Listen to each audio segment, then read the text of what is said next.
Here's a brief but annoying message to let you know that you could have first heard this episode 9 months ago if you were a subscriber to our Iron Filing Society Patreon offering. For the price of a pint and a St Clement's each month, you can get up to 4 episodes a week, 9 months before the rest of the world gets them. Early access to regular episodes, lots of other marvellous benefits, and there's absolutely no adverts or brief but annoying messages like this that will get right on your ticks. Find out more and subscribe now at tftimemachine.com/ironfilings. Here we go, here we go, here we go, here we go, this is it! This is Top Flight Time Machine. I am Andy Hotbody Dawson. I am Sam Nifty Delaney, and the animal you can hear in the background is Cookie Whiny Delaney, who is currently imprisoned in her pen inside the Vita Modular while we record this podcast, because I can't leave her in the house on her own. But she's not happy, as you can hear. So sorry if this really interrupts your listening pleasure. I will try and calm her down a bit. Cookie. Oh, she might have stopped. Well, have you stopped? Shut it! That's it. Yeah, people are listening, so I'm not going to shout at you with the same abuse as I usually would. Shut your mouth, dog. No, go on. Go back to... I gave you your food. Eat your food. Oh, look, she's trying to work out... or I'll kick your ass. She's trying to work out a way of climbing out of her pen. No, it's not going to happen. You'll never get out. You'll never get out. Eat your biscuits instead. Sorry, it's a strange start to our Roy the Rovers podcast. Why would anyone try to escape from anywhere where there's biscuits? I know. It makes no sense. It's really peculiar, and the way she operates as well. If I get her out, she won't be happy then either. I mean, that's the life of a puppy. Sometimes you're sort of excited and you want to be on the move all the time, but you can't quite work out what it is you're after. She's just immature. If somebody locked me in a room with a packet of Jaffa cakes and said, "Eat all those Jaffa cakes," I'd be like, "Yeah, all right, no problem. We're going to put you in a pen. That's fine. Put me in whatever you want, mate." Put me in an isolation tank. More Jaffa cakes. Put me in one of them flotation tanks if you want, with the Jaffa cakes. That'll do me fine.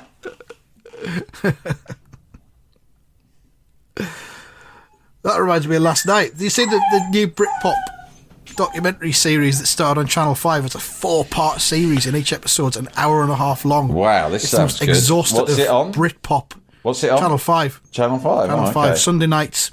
It'll be on catch up. And I watched the first episode. I recorded it. I had a bath. Watched it in the bath on the iPad, and I had a can while I was. I bet that sounds like the 90s, doesn't it? Life. Beer in a can in the bath. That might sound indulgent now. Let me tell you, kids, in the 90s, that was just standard. That was how you washed your body every day. So that's how everyone washed themselves in the 90s. You had to. While enjoying a can. Yeah. So I did that. It was good. Did they have any good interviews, or is it just like who did they interview? It's kind of you feel like you've heard most of it before. Yeah. You know, but it covered Suede, Elastica, Blur and Oasis in the first episode. Right, okay. And next week's has got a bit of Jarvis Cocker and Pulp in it. So, I don't know. We'll see. It passed the time. But we were just talking there before we came on about the Gary Lineker thing coming to an end. The Gary Lineker standoff with the BBC. Yeah. And Jake Humphries commenting on Twitter. He'll have been waiting. I'm biding my time, but soon I'll wade in. I saw him on BT Sport on Saturday lunchtime before the game, whichever one it was, Bournemouth Liverpool, I think. And he was talking to 2 young people who I think were like students who wanted to become broadcasters. And he was kind of showing them around and giving them like nuggets of advice and that. Yeah. And he said this thing. He said, "I took a decision about a year ago that I was going to enjoy my work. I was actively going to enjoy it. I thought, I'm in a situation here where I get to visit all these wonderful football grounds and be among these incredibly talented players. And I thought, you need to just drink it all in. Drink it all in and enjoy it. It won't last forever. And create those memories you can look back on when you're older." Yeah. And these 2 kids were just looking at him like, all right, whatever. All right. I took a decision to enjoy my job a year ago. Yeah, that's nice, yeah. Good stuff, Jake. Where are we at? We've got. I have in my left hand, I should say, the. What is it? The 5th of May? Someone scrolled an address over the front. I can't tell what the fucking. Yeah, 5th of May 1984 of the Rovers. And there's a free gift this week, which I haven't got. Whoever originally took delivery of this fucking comic has nicked the gift. As you'd expect. It says across the top, free Panini goal game cards and football badges. And I can't even begin to imagine what that is or what it means. But it sounds good. But there's some remnants of sellotape on the front cover where whatever this thing was has been attached. So I guess we'll never know. Might go on eBay, see if it's active on there, but probably not. Oh dear me. Do you think we can carry on? Because I keep thinking she's settling and she isn't. No, we'll pause and reconvene. Yeah, I'll see if I can get her off to Pause and sleep. reconvene.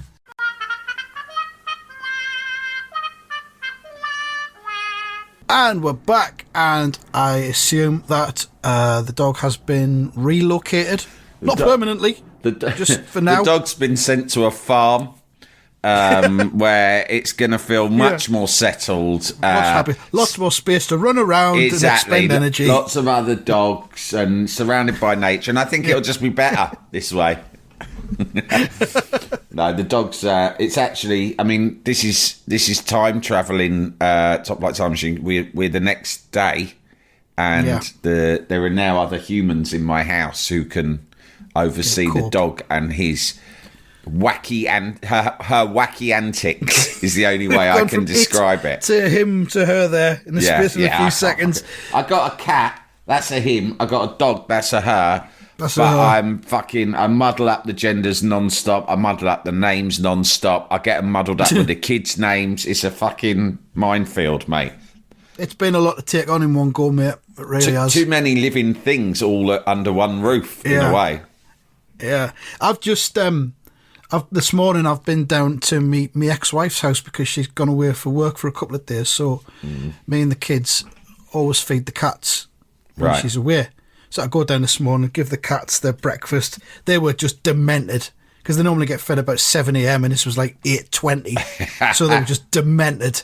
I walk in the door and there's 4 of them and they're just like prowling around and howling as if they're like starving to death. Like, oh no. And was Branbury talking, I suppose, as well, was he? Oh yeah. Yeah. Well, Branbury was we're getting to Branbury because something's happened overnight since we fed them yesterday evening. So I got ready to feed them, and I looked on the kitchen floor, and there's 3 packets of Dreamies on the kitchen floor that have been ripped open and plundered. Legends. Branbury. Yeah. So Branbury's obviously gone to the box in the kitchen where the packets of Dreamies are kept. I'm taking this into my own hand, my own paws, if you will. Yeah, this is crisis point. Branbury's going to have to take charge. I can't imagine it being any of the others because it's got to be him because he's the fattest. It reeks of Branbury. The vet says that he's slightly overweight and that he needs to lose a bit of weight.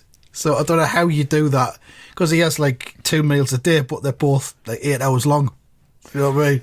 That's what I don't understand about my cat's quite fat. My Catten, Bobby, because he's at the moment he's in that in between phase, not quite a kitten anymore, but he's not quite full cat. But he ain't half fat, and we only feed him the recommended amount. So where's the fatness coming from? Well, apart from the fact that he will nick a lot of the dog's food, he'll kind of like knock the dog out of the way and go on, fuck off, I'm having the rest of this, like Mr. Big in jail.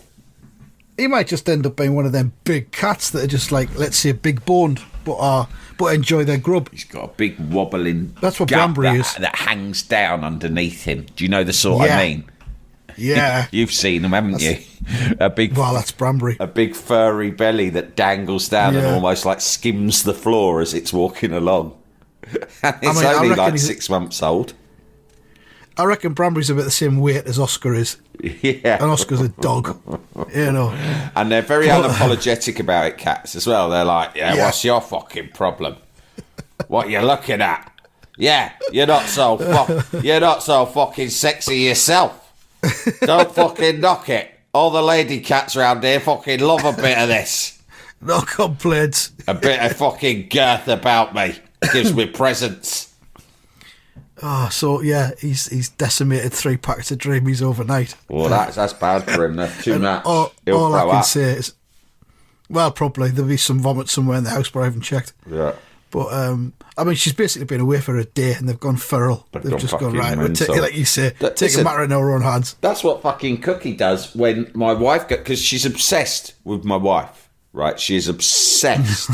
And if Anna leaves the room for like a minute, she goes demented. And I take it really personally. And I get her and I go, oi, what about me? I'm your dad. I love you too.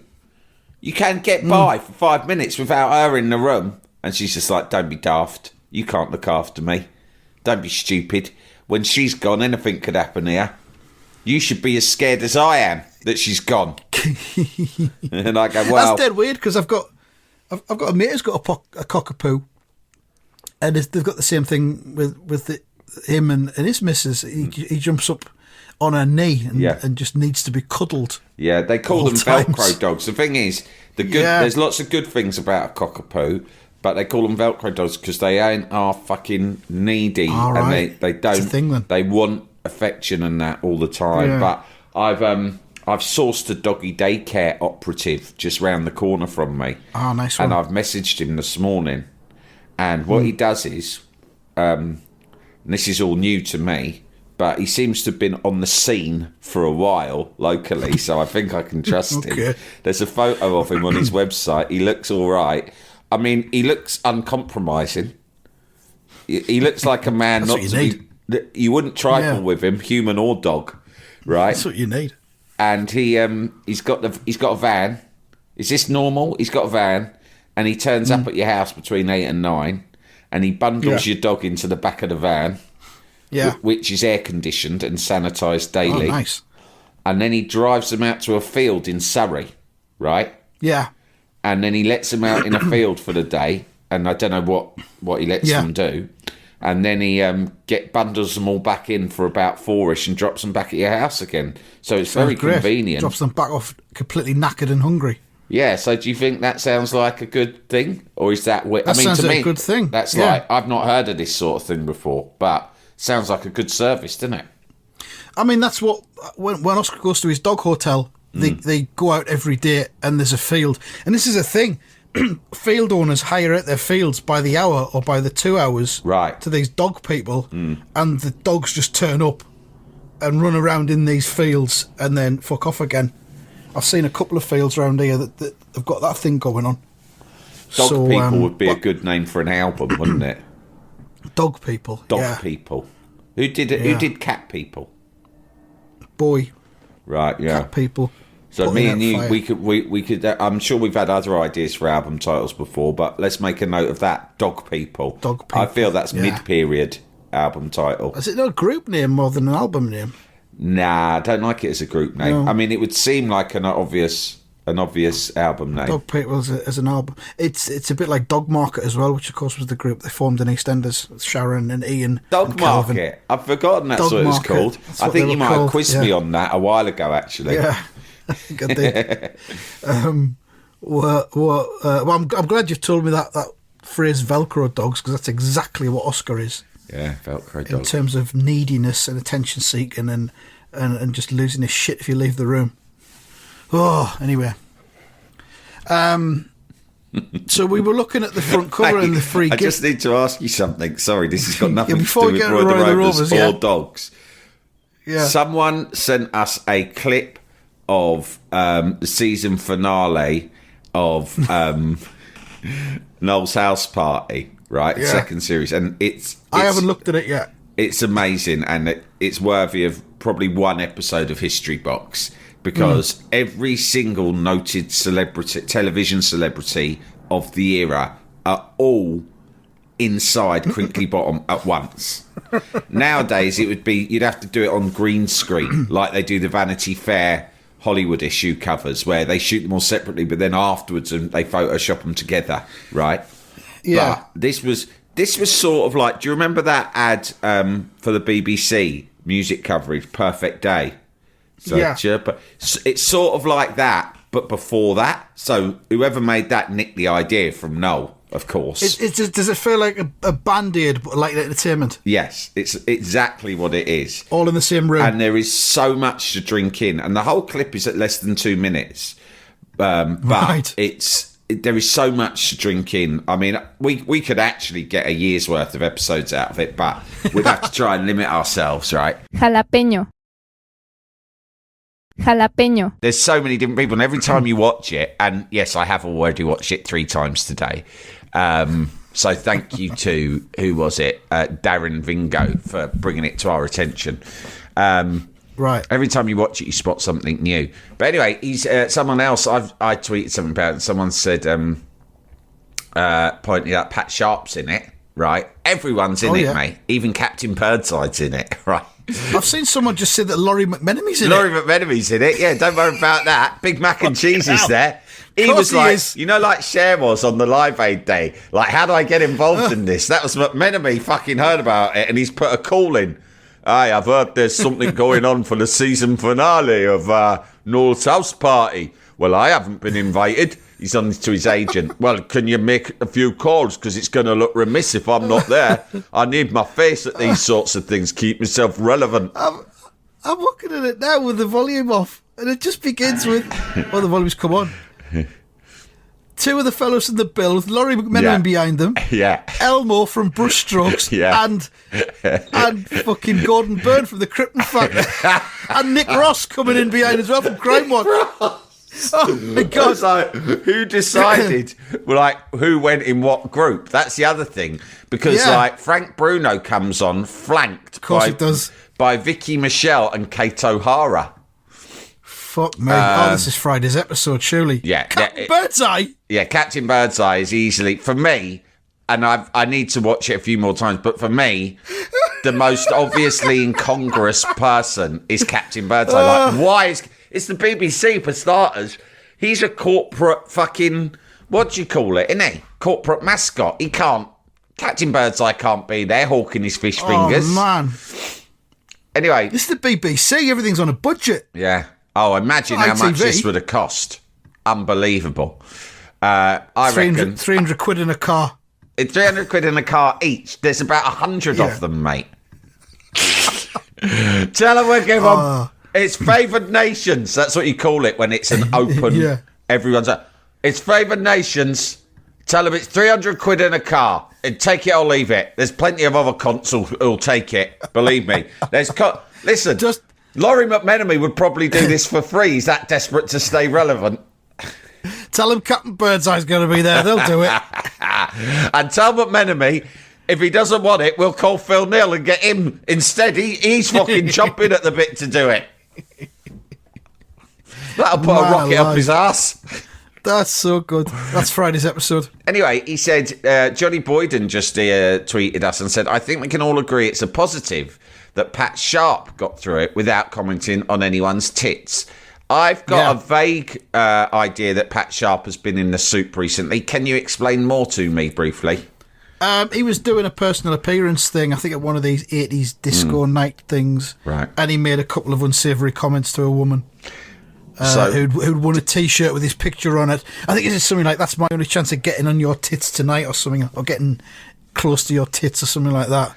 At least there's a little bit of lyricism to that remark. I thought you were going to say he just got pissed and gone, nice tits, which would have been really disappointing. Yeah, maybe he did as well. I don't know, but apparently he had to quit though, and I felt bad for him. I didn't have old Sharpie down as that kind of a bloke.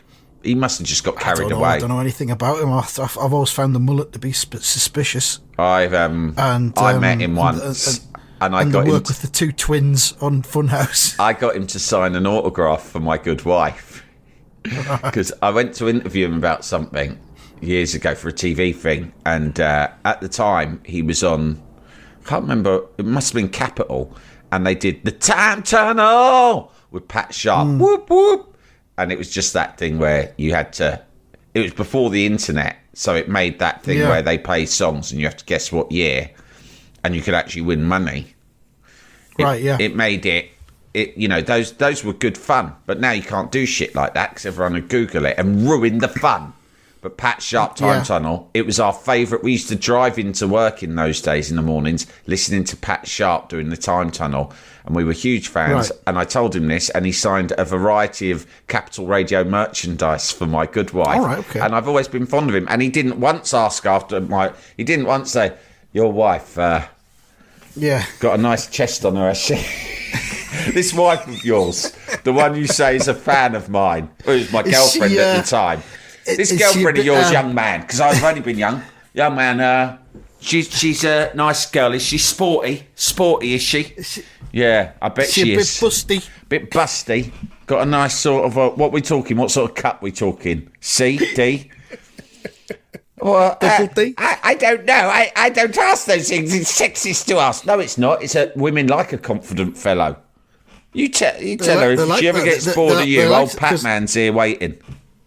And you can go out and you can buy underwear for her, and you know what her size is and all that. Yeah.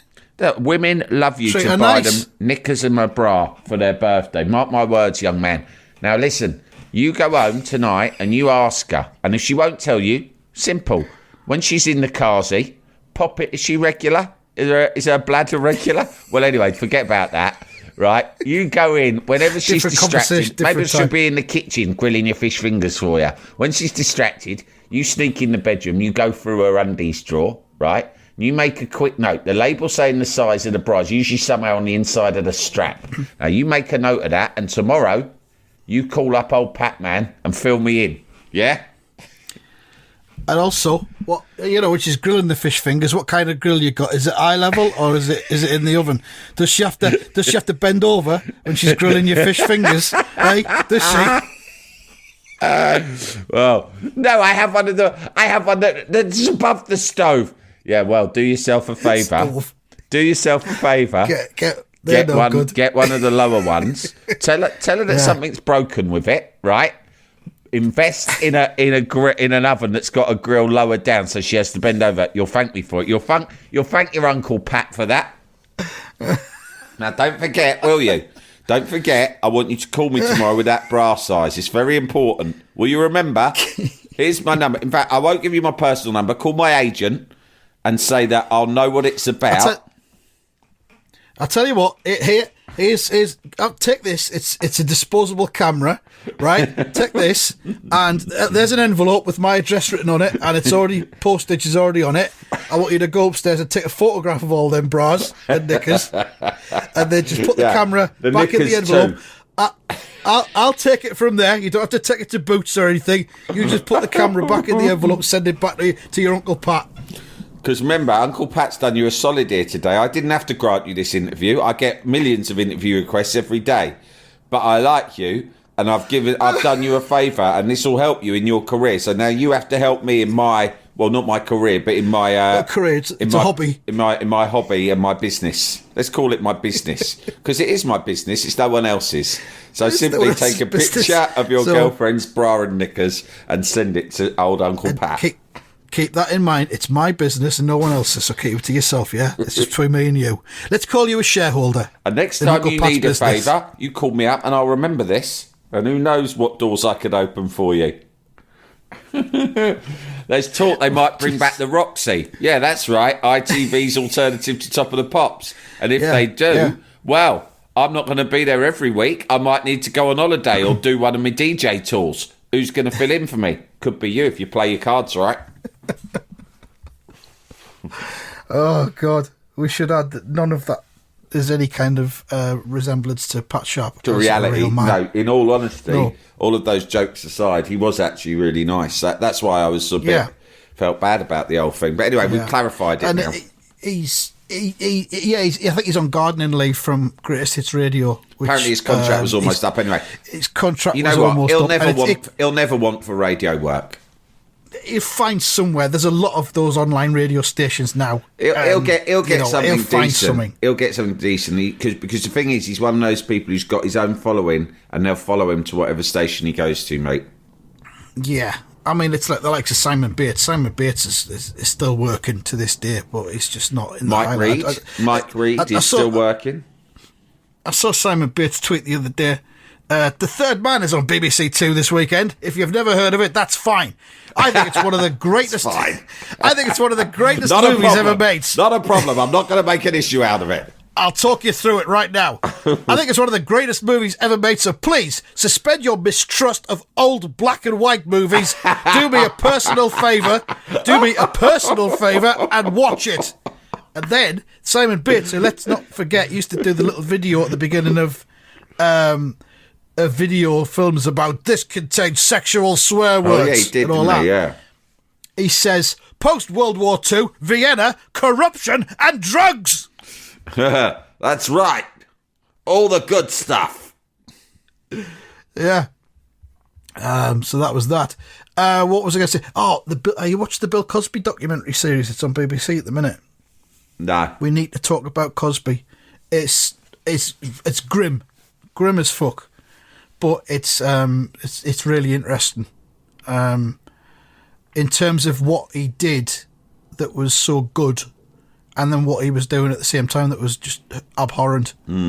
It's got shades of Savile about it. Yeah, it really in has terms of that him, story, hasn't it? donating millions of dollars to universities and things like that, and him being kind of America's dad.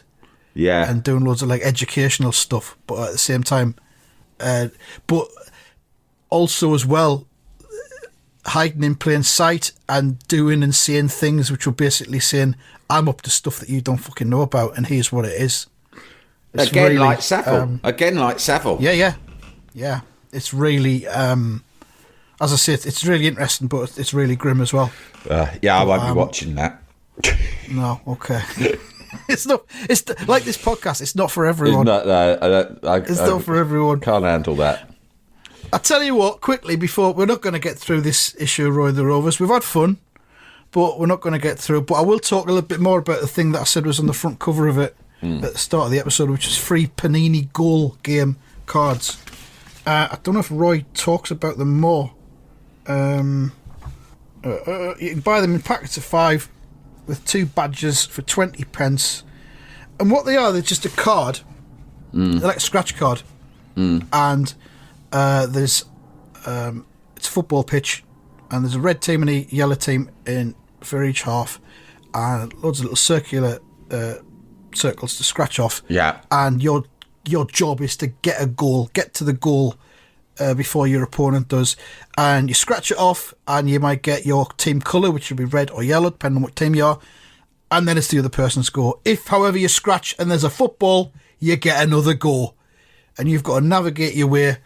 And I'd completely forgotten about these, and these from 1984, and as soon as I googled them to see what they were, massive Proustian rush. Oh, fucking hell, it's them.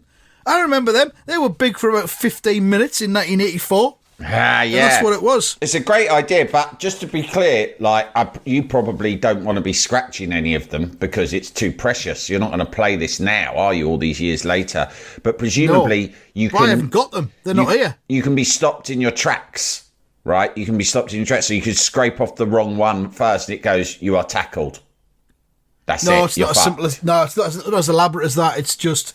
If you scratch out your team's colour, that's the end of your go. If you scratch out a football, you get another go and you get to progress further towards. It's a little bit like Blockbusters. You know, when you got a question right, you go further on to the next thing.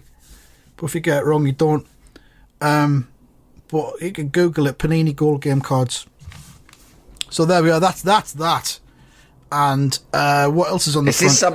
Is this something that we could introduce a similar principle to some sort of Scratch game at our cards. live shows? No, it doesn't have to be a scratch card. But when you say Blockbusters there, no, Right. forget it. I'm about to create what you have continually told me not to create, which is something that's a hassle for us to do on the road. Labour intensive. Yeah. We can come up with something that'll kill some time. Yes. Let the audience interact. Yes. And mean that we don't have to think of things to say. Yeah, that's sort of what I mean. So, but Yeah. won't require us to carry any props. Nothing at all. It's all in the imagination. Yeah. Yeah, we'll work on that. The other thing on the front, Barrett Sherbet Trek. Barrett Sherbet, of course. We all loved that. competition inside. Computers, watches, and personal hi-fis to be won. So we might look at that as well next week and see what level of computer and personal hi-fi it was that you could win, and how you would win it.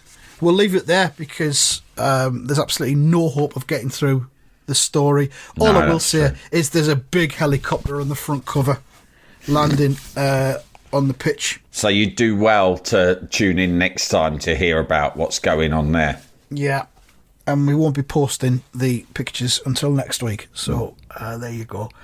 Thanks for listening, and goodbye. Goodbye.